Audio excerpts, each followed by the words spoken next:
Hi. Hi. Hello, honeys. My name is Meryl, and I would like to welcome you all to Thalia Truth, my YouTube channel that I have created. Actually, that if you fact check me, I created, I think, in July of last year, but it was not time. I was not divinely guided to start sharing things until right now, so I'm so excited because I am a Capricorn with an Aries moon, which means that the second I was like, oh, YouTube channel, let's do this. Okay, let's go. I have like a list. I'm ready to go. This should have happened yesterday. Let's do this. And then it got put on the back burner for the longest time. And then for the last like few weeks to a month, I kept feeling like, oh, is it almost time? Oh, is it almost time? And then just for whatever reason, it wasn't time. And now it's time. So happy Monday, happy April. Happy springtime. Happy 2018. Nice to meet you. Welcome. I'm so excited to share all of the stuff that I've been learning and saving and working on and planning and all of the stuff that I've been sharing and sort of keeping to myself for the last chunk of time. I'm very excited to be able to activate that whole throat chakra beyond my friends and family and clients to all of you. I can't wait. This is going to be so fun. So I wanted to do a little welcome video to one, say hi, hello, how are you? And then to just share with you 3 things that I think are very important. Very important and have been important throughout, I would say, like every part of my spiritual journey, my life journey, my human journey, my person journey. And that these are sort of the pillars that I build everything that I do on. Every time I help someone, it comes from 1, 2, or 3 of these places. Every time I think something's important, it resonates in 1, 2, or 3 of these places. And for the most part, when I exercise my own discernment, I feel it. I use these as like a guideline to what I feel like is true or I feel like is important. So I'm going to share a few of those with you. I'm very excited. The first one is I believe that anything spiritual, any spiritual practice, any technique, any article, any YouTube video, anything, you should walk away from it feeling good. I believe that across the board. Even if, you tapped into some childhood thing and it made you cry or it still is an overwhelming feeling of contentment or that on the right track feeling or something in that realm of moving up those like vibrational type scales, right? It should make you feel good. Because in theory, anyone that's trying to do anything, raise a vibration or anything ascension wise, or anyone that's trying to like lift up and become enlightened or anything like that, the highest vibration is unconditional love and joy and connection, and all of those things are the highest best thing that you can feel. So how is it going to be like, you know what I mean? How is a guru or a teacher or a really good healer gonna make you feel like shit? Because I have run into so many people that tell me that they talked to so and so or they read this article or whatever, and it makes them feel less than. It makes them feel like they're not doing what they're supposed to. It makes them feel like, and I think a lot of it has to do with sort of, number one, we're human beings. We get excited when we know something. We just do. We get so jazzed and we're like, it works. This is how it works. From the second, from back when we were finding plants in the jungle, we're like, this one will stop the bleeding. Just shove this one on it or eat it or whatever, and that'll fix everything. We get excited to share stuff like that. And so as the whole, I don't like calling it anything like a trend or anything, but as spiritual practices have become more popular, like, right, you can get hunks of amethyst at TJ Maxx and Mercury retrograde is in like the news and stuff like that. It's more and more popular. More and more people are talking about it. More and more people have an opinion on it. There's more information available, which is amazing, but also means that there's all kinds of information available. And so because we are beautifully flawed and wonderfully human, we do the other thing we like to do to things like that, to those nebulous creative things. We like to make them hard and fast. We like to make them concrete. We like to assign some sort of goal and some sort of hustle to the whole thing. And then it quickly turns into Oh, well, how long did you meditate today? Oh, well, if you're only doing it for such and such amount of time, ooh, you do it with the lights on. You're really supposed to, the best way, you ought to, you should. Oh, I get Reiki attunements such and such times, or what, that it becomes that whole thing, that whole weird human pissing contest that we do, where there's always some amount of credibility to it, but for the most part, it's an individualized journey, and it's no one's business to do anything but help one another along that. Not to like look down their nose and be like, "Ah, I know she meditates and she has rocks in her pocket and stuff, but she's not even vegan." Yeah, she was carrying a leather backpack, so it's like, what is she even doing? You know what I mean? And just, I don't know that those things come from a place of goodness or a place of empowering everybody. That's where I feel like a spiritual teaching or a self-help teaching or anything that gets you closer to yourself, closer to all that is, closer that is to each other, closer to God or whatever you want to call it. I just don't think it's supposed to feel like that. I just don't. I don't think so. And all of those things, everything has its own merit. You can take what you like, you can take what resonates, you can take anything and just be done with the rest of it. That doesn't matter at all. There's always goodness in everything, but I just feel like it's not supposed to feel like that. It's supposed to feel good. It's supposed to make you feel in charge to a certain degree and make you feel empowered and like everything's working out for your benefit and that you have new information to try new things with. And it's supposed to be that like momentum type feeling. That's what I think. So it's supposed to make you feel good. I believe that it's also supposed to facilitate a connection with yourself. And yourself first. I believe you have to go inside before you can do anything up there. And it doesn't mean you can't. I mean, you can trip on anything and do a ton of stuff up there, do whatever you want, but for something to last, for something to hold, and to develop a true relationship connection, I believe that you need to go inside first. And this has changed the way that I help people. This has changed the way that I help myself. This has changed the way that I sort of look at things whenever I'm learning about them. And for the most part, anything that I feel that resonates comes from that place first. And it makes sense if you think about it, that notion that it's all one thing, that we're all God, God's inside us, like spirit's inside us, the universe is inside us, however you want to think of it, that and it makes sense too if you think about it from like a physics standpoint, like that your light body is just all of that space in between all of the atoms and molecules and everything in between you. So being familiar with what you've got going on is going to make you familiar with all that is going on, if that makes sense. And so I like to usually start with, because anyone that's feeling upset or resistance or having a hard time or feeling very disconnected is usually disconnected from themselves.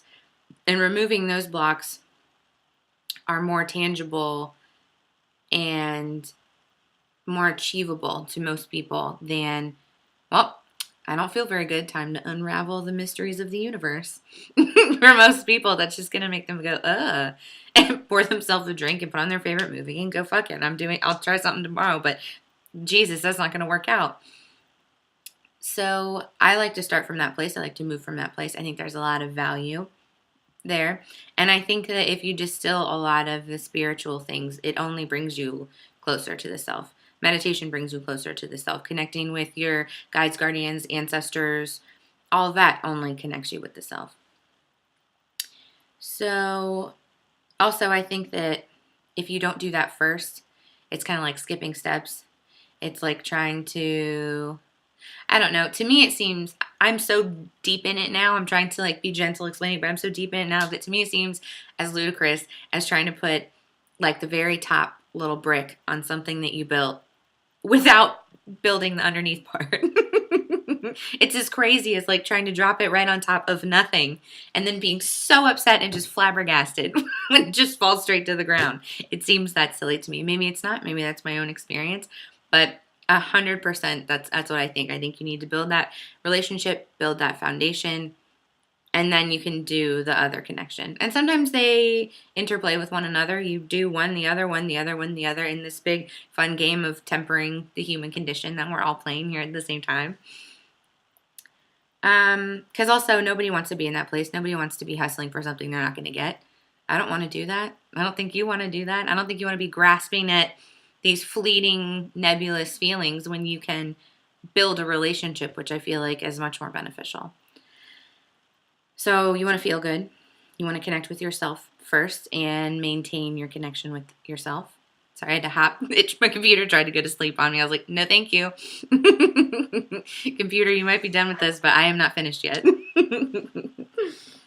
And then the third one comes from something that is my favorite thing ever. It just popped straight into my head when I was, I think, like a year and a half ago.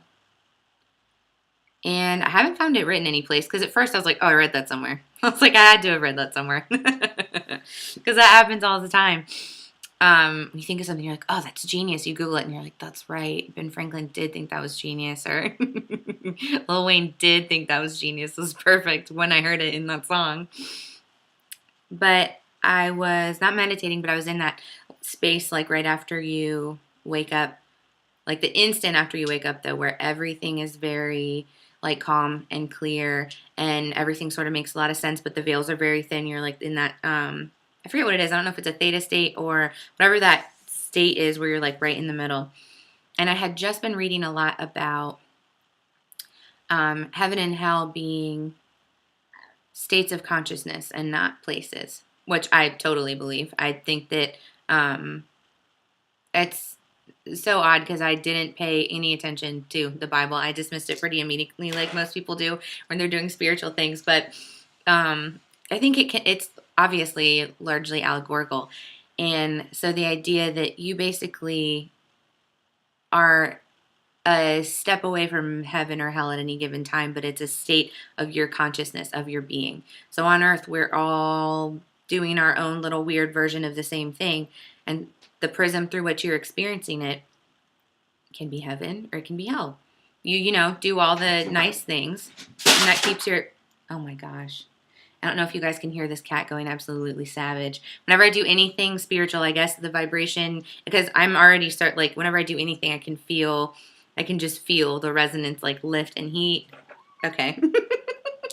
Well, come say hi. Don't be rude. He's walking all around the computer. He's knocking stuff over, doing weird cat yodels. Stop it, buddy. No, don't scratch yourself on the computer. Okay, you want attention? Here. You want to make some new friends? Everyone say hi to Cooper. He's got his bow tie on. See, you can see it in his eyes. He looks crazy.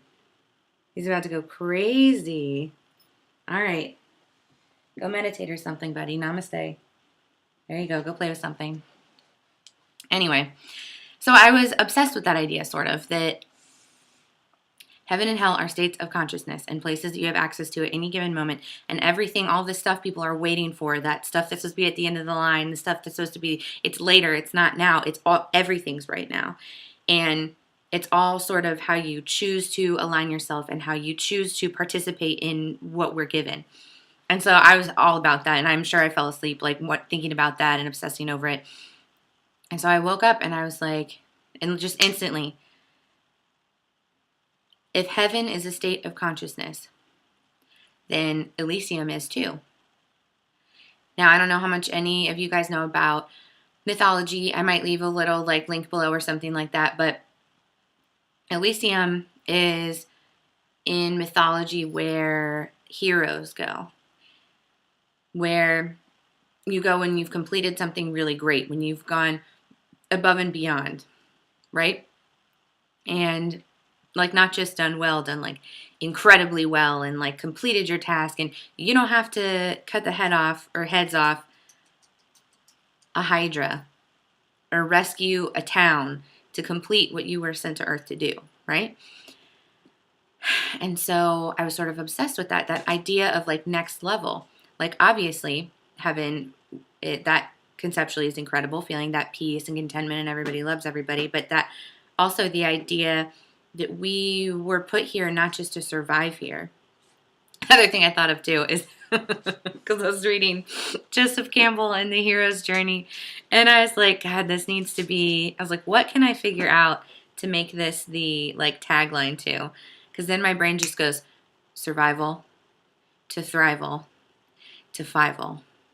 I don't know if you ever watched An American Tail or Five Goes West, but the little tiny hero mouse. It's like perfect. That's exactly what I mean. Because, yeah, you can just survive. You can get by until you die.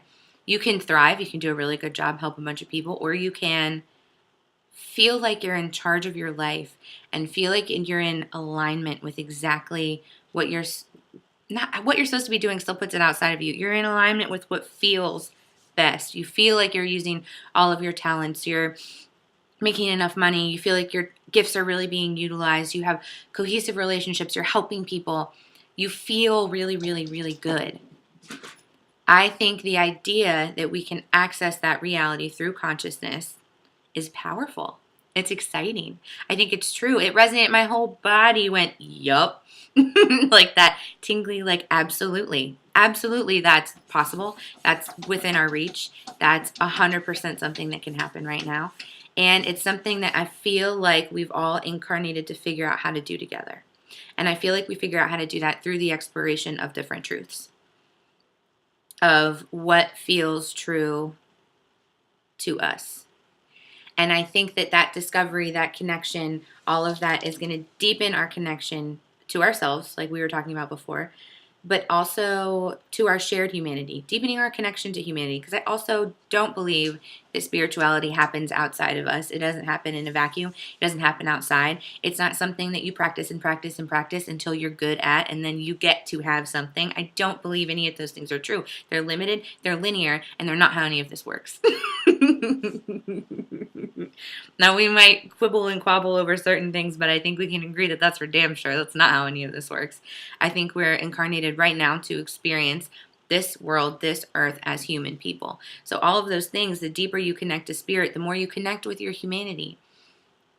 I don't think that being a spiritual person means not eating food, not having sex, not doing all of these things that make you a person.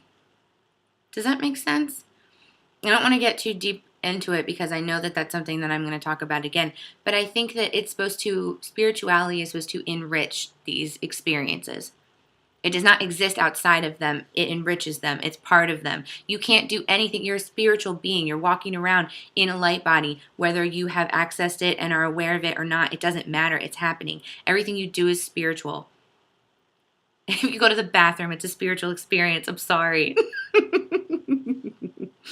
You don't have to wait. You don't have to go to Tibet. You make dinner. It's a spiritual thing. The people you hug, the people you hang out with, the job that you do, whether it's a spiritual job or not, the fact that you exist in a body, the fact that you exist, period, and you're having a spiritual experience. And my job is to help you enrich that experience through one, all, any, these 3 different ways. And just to recap, I want you to feel good. I want you to connect with yourself. And I want us to figure out together how to more deeply and connectedly enjoy the right now.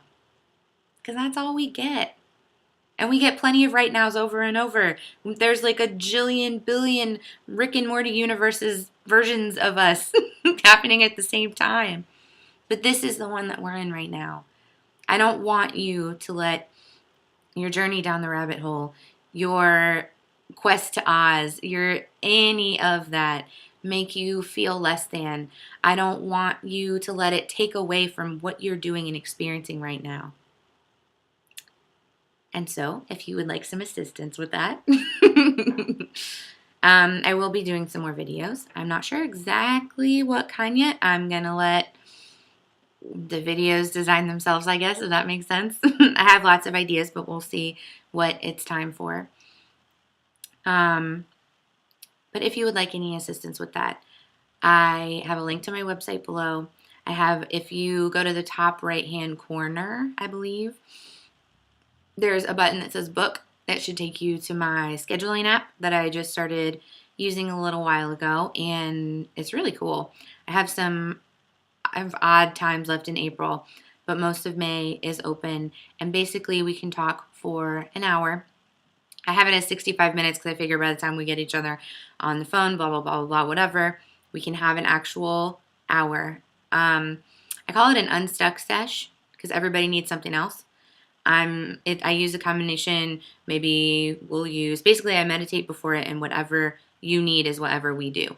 So it's a combination of my intuition, I'm deeply empathetic, and then empathic, clairsentient, claircognizant, and it'll be intuitive guidance. It might be oracle cards. It might be genuine, just my knowledge of things that I've done, things I know work for other people, steps that I know will help you get closer to where you're trying to be. It's everyone gets like different percentages of each of those things, if that makes sense.